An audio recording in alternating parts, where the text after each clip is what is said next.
जय हिंद फ्रेंड्स, नमस्कार। आज का वीडियो हमारा हिंदी ग्रामर से संबंधित है। आज के वीडियो में हम वाक्य के गुण, तत्व या कोटि के बारे में पढ़ेंगे। यानी वाक्य की क्या क्वालिटी है और क्या क्वालिटी होनी चाहिए, किस प्रकार का वाक्य होना चाहिए, किस किस प्रकार के वाक्य में दोष नहीं होना चाहिए और दोष किस तरह से आ जाते हैं, कौन से शब्द हम यूज़ करें या कौन से नहीं करें जिससे उनमें दोष नहीं हो और वाक्य की शुद्धता बनी रहे। तो सबसे पहला जो गुण है, तत्व है या कोटि है वाक्य की, वह है योग्यता। तो योग्यता के बारे में हम देखते हैं। वाक्य में अर्थ प्रकट करने के लिए उपयुक्त शब्दों का प्रयोग हो, यानी वाक्य का पूरा अर्थ, पूरा भाव हमें समझ में आए, उसके लिए ज़रूरी है कि वाक्य में उपयुक्त शब्दों का प्रयोग किया जाए। हम जानते हैं कि कोई भी वाक्य होता है उसमें कर्ता प्लस कर्म प्लस क्रिया, इन तीन चीज़ों का होना आवश्यक है, इससे वाक्य बनता है। लेकिन जो शब्द है उनका सही प्रयोग हो, वाक्य में जो कर्ता और क्रिया है उन्हीं के अनुसार कर्म हो या कर्ता के अनुसार क्रिया हो, इन प्रकार की कोई भी अशुद्धि उसमें नहीं हो। हम इन चीज़ों को उदाहरण से समझेंगे।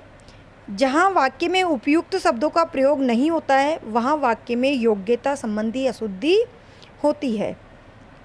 तो देखो कैसे, राम सुई से पढ़ता है, यहाँ कर्ता भी है, कर्म भी है, क्रिया भी है, लेकिन जो कर्म है वो सही शब्द का प्रयोग यहाँ नहीं किया गया है, क्योंकि हम जानते हैं सुई से कोई पढ़ता नहीं है, सुई से सिलाई करते हैं। तो राम किससे पढ़ता है, यहाँ राम आएगा, राम के बाद आएगा किताब से पढ़ता है। तो यहाँ हमने किताब की जगह सुई शब्द का प्रयोग कर लिया, तो यहाँ योग्यता संबंधी अशुद्धि है। क्योंकि योग्यता संबंधी अशुद्धि के बारे में कहा गया है कि वाक्य में उपयुक्त शब्दों का प्रयोग होना चाहिए। अगर उपयुक्त शब्दों का प्रयोग नहीं है तो वाक्य में योग्यता संबंधी दोष होगा।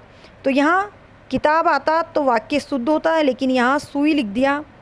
कर्ता, कर्म और क्रिया तीनों हैं, लेकिन जो शब्दों का प्रयोग है वो गलत किया गया है, तो यहाँ सुई नहीं आकर के किताब होना चाहिए।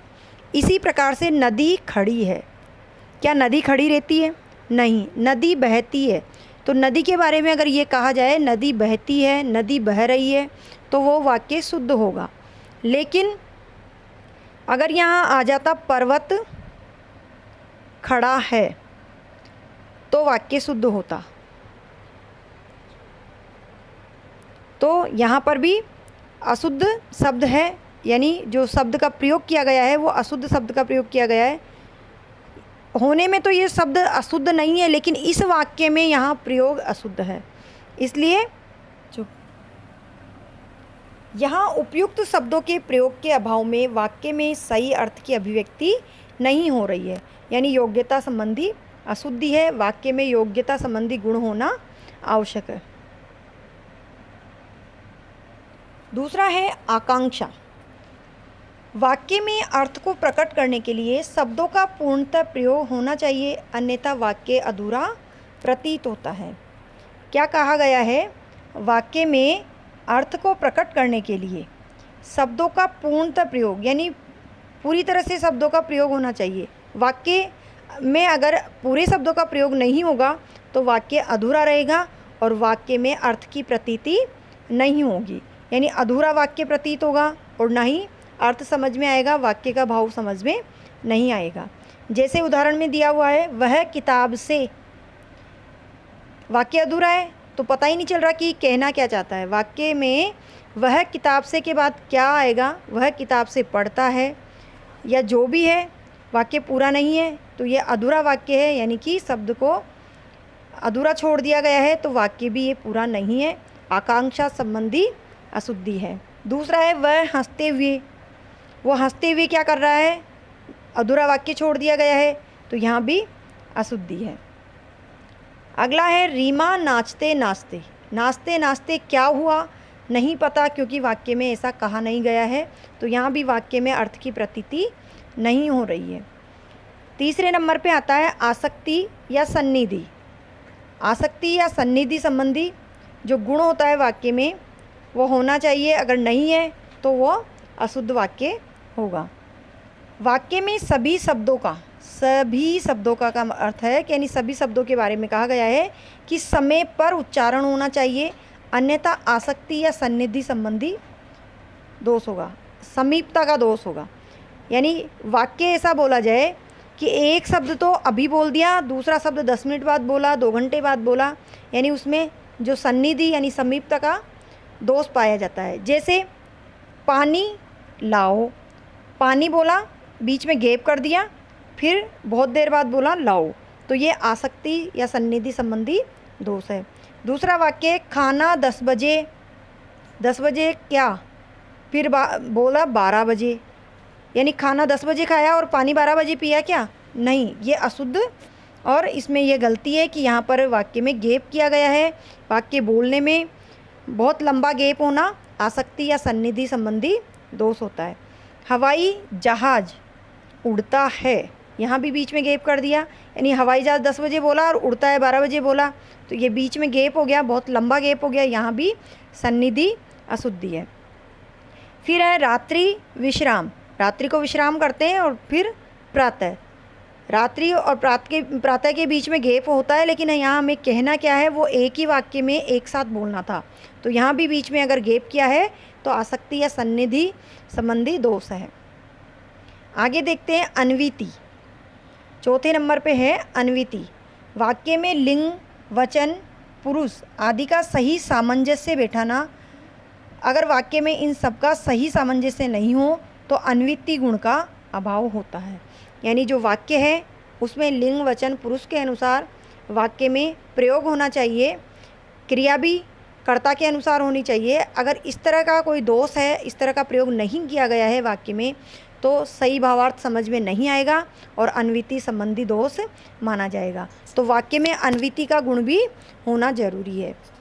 हम उदाहरण से देख लेते हैं इनको।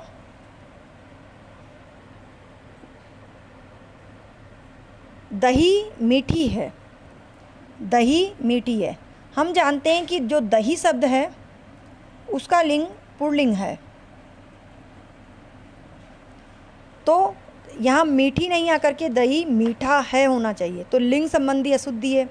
नेताजी सभा से बाहर गया, गया एक वचन के लिए होता है, जबकि कोई भी जो आदर्श व्यक्ति होते हैं उनके लिए बहुवचन का प्रयोग होता है। तो यहाँ पर वाक्य में वचन संबंधी अशुद्धि है। नेताजी के लिए गए शब्द आएगा, नेताजी सभा से बाहर गए।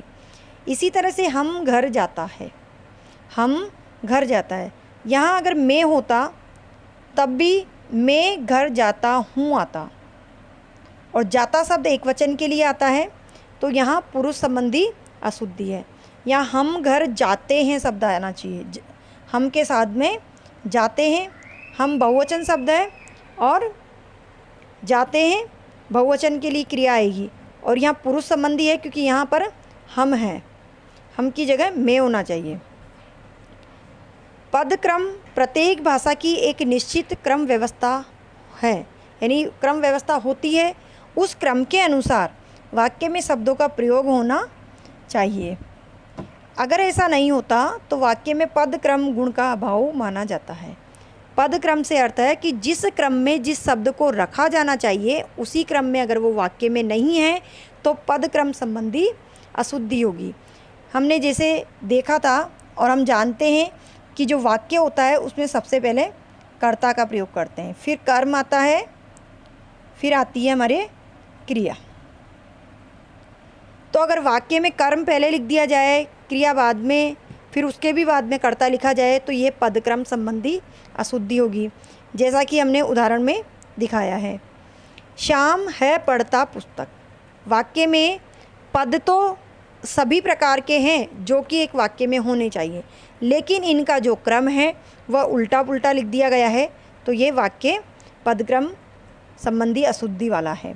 श्याम पुस्तक पढ़ता है, अगर इस क्रम में होता तो वाक्य सही होता। श्याम पुस्तक पढ़ता है, यहाँ श्याम करता है, पुस्तक कर्म है और पढ़ता है क्रिया है, लेकिन क्रिया यहाँ पहले लिख दी गई है सेकंड नंबर पे ही, तो वाक्य में पदक्रम संबंधी अशुद्धि है, यानी पदक्रम का अभाव है तो इस गुण के अभाव में ये अशुद्ध वाक्य है। इसी प्रकार से बच्चे को गिलास में डालकर पानी पिला दो। देखो कई बार पदक्रम अगर गलत लिखा है तो अर्थ का अनर्थ होने वाली बात हो जाती है, बहुत गलत वाक्य हो जाता है।